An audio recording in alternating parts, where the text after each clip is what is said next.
Hello students, today we shall discuss about the characteristics of metaphysical poetry.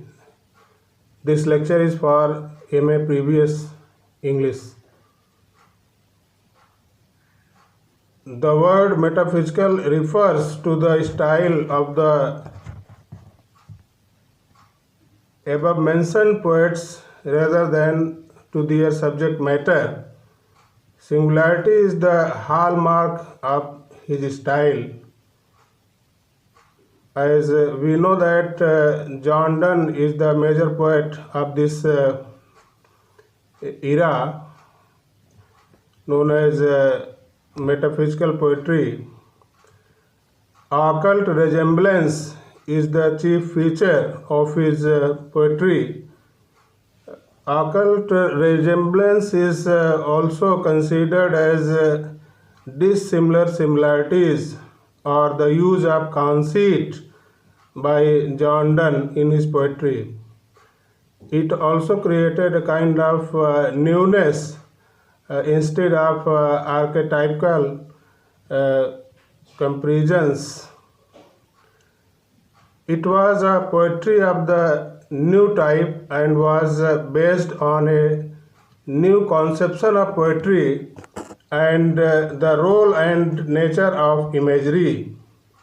There has been a wrong notion popularized that the metaphysical poets were an organized group of writers who deliberately tried to make poetry obscure, rough, ragged, and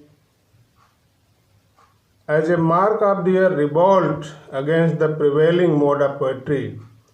The metaphysical poetry is different on the one hand from the Elizabethan poetry and on the other from the neoclassical poetry, romantic poetry and that of Victorian poetry.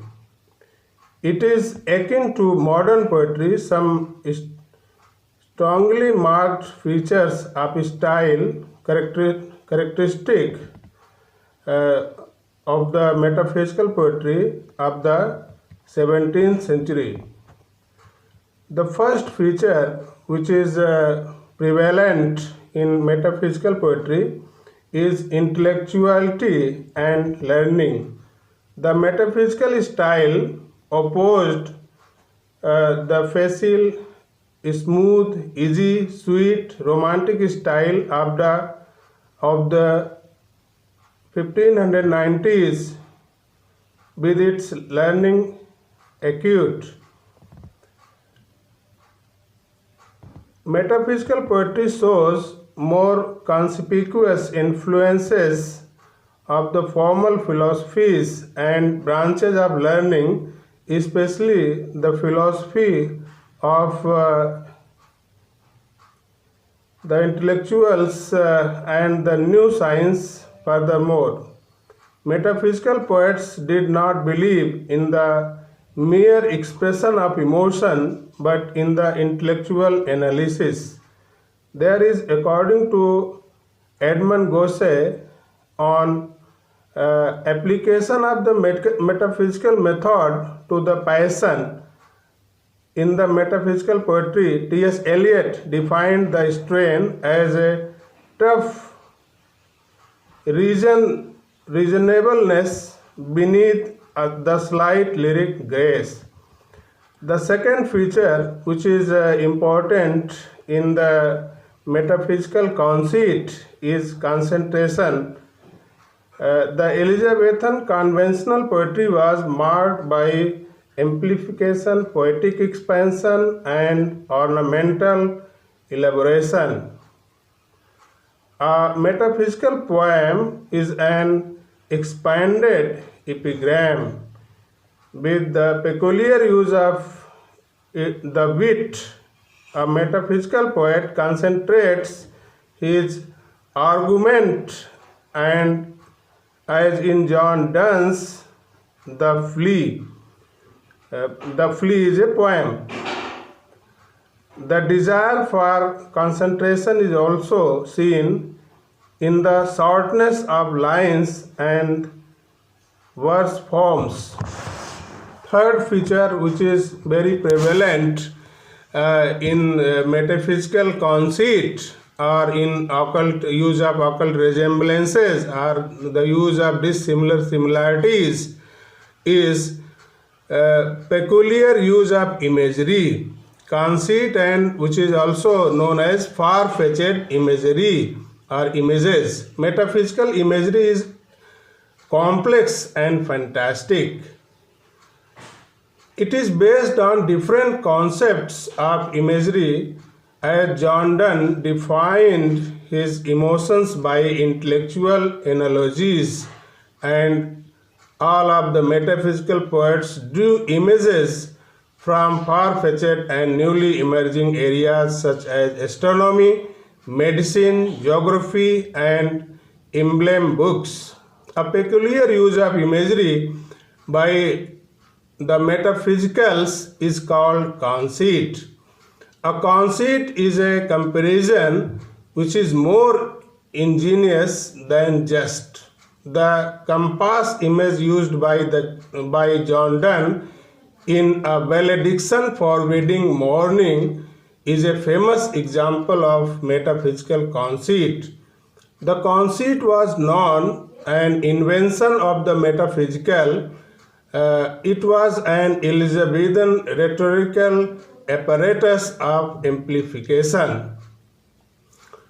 A metaphysical conceit is an integral part of a poem.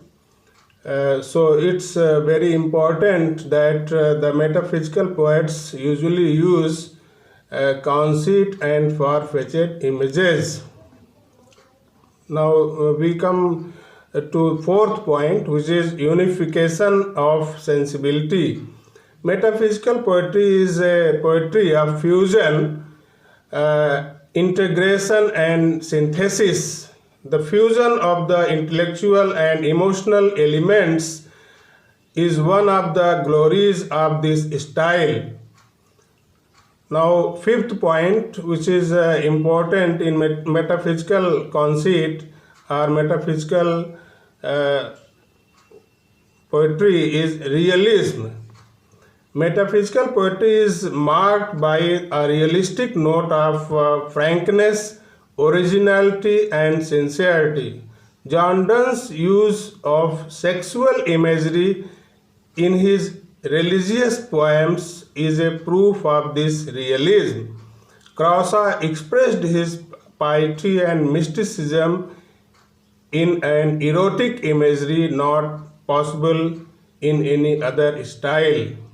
Sixth point, which is important in metaphysical poetry, is dramatic note.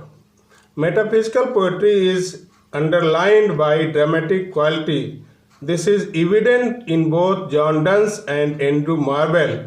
To his coy mistress, it's a poem by Andrew Marvell, and the Good Morrow, the poem by John Donne, clearly illustrate this note.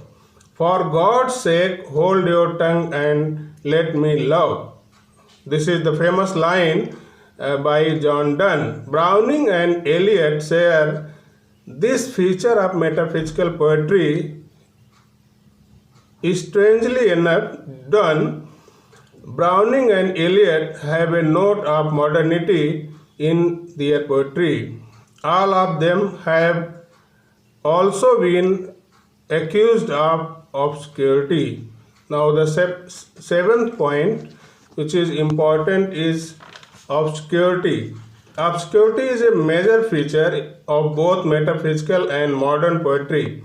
Metaphysical poetry is difficult to understand, but this difficulty is not due to difficulty of language, of carelessness. It arises from intellectual abstruseness or a kind of profane and complexity of thought.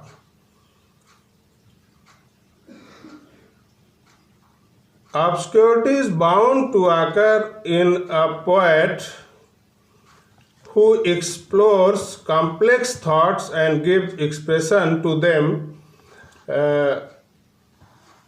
In his essay, Metaphysical Poets, T.S. Eliot defended the obscurity of metaphysical as well as modern poetry.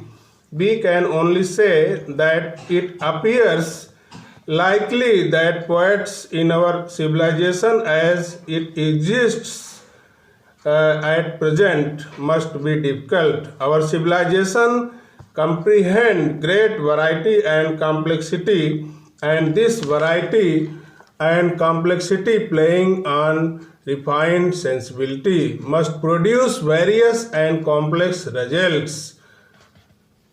The revival of interest in metaphysical poetry in the opening decades of the 19th century is a proof enough of its vitality and popularity as well as of the achievement. The modern experimental poets like T.S. Eliot and Ezra Pound advocated the reasoned demand for a hard intellectual verse and compressed the idiomatic technique. The result was that they took their inspiration from metaphysical poets and came to be called New Metaphysical. T.S. Eliot, W.B. Yeats, W.H. Auden, Stephen Spencer, and Dylan Thomas were greatly influenced by metaphysical poets. Thank you.